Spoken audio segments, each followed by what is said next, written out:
What is going on, everybody? It is the one and only Q here from Retro Q Gaming, and well, here we are. The same place as every year. Same shit, different day, as they say. The more things change, the more they stay the same. But anyway, what are we doing here? What are we talking about? Well, it is that time of year. We are approaching the very, very end of 2020, and it is time for our yearly Game of the Year. Now, we always have a nice little Game of the Year towards the end, and of course, there's plenty of stuff to talk about. There's plenty of time. A couple of months. In this case, there's 11 months. Well, I guess it's the 30th of October, and so it's really 10 months to look back over all the rest of the stuff that came out this year, and well, we can choose what was our biggest and best game of 2020. Now, you might be wondering, Q, you're doing this video a little bit early this year. What's going on? What's the deal? Usually you wait till the very end and you give everything a fair shake, and you've given every game that you've played this year a fair chance, a fair bit of time and all. And well, that is true. And as it turns out, as of just a few days ago, I now no longer have any new games to buy in 2020. That's right, Cyberpunk is delayed for me. But now that that's out of the way, we have a lot of time to go back, look at whatever came out this year, talk about it all, enjoy it all, or at least some of it, and we'll go from there. Now, there's plenty of stuff that came out in 2020 that appealed to me that definitely qualifies for this list. Some of it new, some of it sequels, some of it remakes, some of it delayed ports, some of it eventual ports. But let's get into the differences here, shall we? Now, 2020 was a little bit of a divisive year for me because, well, I've had some games that came out that I absolutely loved. I have some games that I came out to that I absolutely hated. And those were even some I were looking forward to. I had some games that were completely mixed and all over the place. Ones that only disappointed me in the last 10%. Or ones that I only enjoyed in the first 10%. But let's run through some of these, shall we? Now, this first one I'm just going to put on the list just because it's in a very, very weird situation. I guess you could say, technically, officially, depending on how you want to look at it, this game didn't actually release this year. But we're going to go with Halo the Master Chief Collection as our first example. Now, of course, this came out years ago on Xbox One, but we're talking about the PC version. Now, technically, the very first game in this collection, Halo Reach, launched last December. But when you look at what we're going to have here in 2020, we've got Halo Combat Evolved, my favorite Halo game, Halo 2, Halo 3, Halo 3 ODST, and Halo 4 is currently ongoing in beta testing, which means we'll likely have it released within the next 2 to 3 weeks. So even if it did technically originally launch back in 2019, we're going to include it as a possibility on this list, just because of several other games, the majority of which came out this year, on PC at least. And speaking of other games in a weird situation like that as well, we have two other PC games that fit into a kind of weird category like that as well. One of which I'm including on the list, but not as a potential thing, but just to give you an idea. So one of these is Borderlands 3. Yes, technically it did come out last year, where the Epic Game Store plebeians got a chance to beta test it and bug fix it and all for us. Although, having said that, after the 6 months of timed exclusivity ran out and it came to Steam, it was still pretty damn buggy. But hey, all that matters was it was a damn fine game and had at least 3 damn fine DLCs. Last one was kind of hit or miss to the point where I didn't want to finish it. But the entire main game, as well as the first 3 DLCs, that got me good. And I guess technically I'm kind of cheating a little bit on this next game, but it just fits the list because, well, it fits the list because it kind of could potentially, with being a late port and all, we could have something like Horizon Zero Dawn. Granted, I haven't actually played it, but the fact that the port released in 2020 means it technically could fit on this list. Who knows, maybe I'll get my 3080 or my 6900 XT within the next couple of weeks. Maybe I'll play it and it will blow my mind and I will have to eat crow on this video. Egg and my face will be in alignment. But it gives you the idea, is the important one with all of this. What qualifies and why. But let's move on to some more important stuff. Some actual, true quality Game of the Year contenders. Now, some of this list is going to blow people's mind that I even included on here. Some of it is going to be, whoa, Q, how can you leave this game off? How can you not put this game on? How can you put this game on? We'll get there. Relax. So, first off, we're not going completely chronologically, but it is in that kind of vein of the whole thing. We're looking at Doom Eternal. Doom Eternal, it's a fantastic game. The DLC just came out fairly recently, and that was more of the same. In fact, it was better of the same. It was more of the same and a better of more of the same at the same time. It felt like a pretty substantial DLC, and given the fact that the original game, well, Doom Eternal, was such high quality game, this was fantastic when it came to that.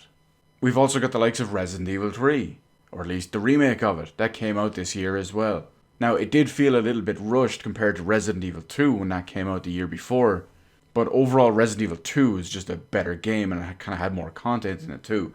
So it's not really fair to compare Resident Evil 3 in the same way, but still, a very good game that came out this year. To completely flip it on its head and to completely go all over the place here, Animal Crossing New Horizon. And I know what you're thinking, wait a minute, Q, what are you doing playing Animal Crossing New Horizons and putting it on this list? Well, for the first about 2 months or so after the game came out, I was pretty much addicted to it. I played it every single day, and I enjoyed unlocking more stuff, working towards stuff, going forward day after day after day. Eventually it got to the point where there wasn't much to do in it, and I would just be doing the same kind of thing every 30 minutes in the game each day. But while I was doing that, it was still enjoyable, and I was still working towards goals. It was very chill, relaxed, and it was very, very pretty much what we needed at the time. So yes, I still definitely do include that on there. Now, for anyone wondering here, no, I haven't played Ghosts of Tsushima, so that is not on here. Marvel Avengers does not even fit this list at all, just because it looks like a garbage game. Especially when they launched it with over 1,000 bugs, and then fixed them and tried to say, yeah, that's a good thing. You launched it like that, fam. But we've also got stuff like Xenoblade Chronicles Definitive Edition, which is, I hate to use the term Definitive Edition because it feels like a step back, Definitive Edition of an excellent, almost generation number 1 RPG at the time. Xenoblade Chronicles back on the Wii was possibly the best RPG of that generation. It was at least up there. And again, when I played the remaster of it earlier this year, the game is still to the same quality. It's still an absolutely amazing and fantastic game. Even if the performance and visuals of the remaster massively suffer. That game runs like ass, and it's blurry as shit. But just sticking with RPGs and JRPGs, well, we've got Final Fantasy VII Remake, a game that would be completely unfair if I didn't mention at all, because Final Fantasy VII is one of the biggest RPGs ever made, one of the most important and influential ones, especially if you live here in Europe, as it is the first original Final Fantasy main game that we ever got. And I've been very vocal about Final Fantasy VII and what I thought about it. My main issues with it were, I'm not going to give a spoiler, but the last 10 to 15% of the game and some of the changes that were made, as well as the technical shortcomings, of which there were many, many, many documented all over the internet. 30 FPS and PS1 textures for the lose. Now, to be completely fair, there is one other game that I would have liked to include it on this list and potentially even won it, but unfortunately, even though the game did come out this year, I bought it at launch, I just haven't got around to playing it yet, which breaks my heart, basically.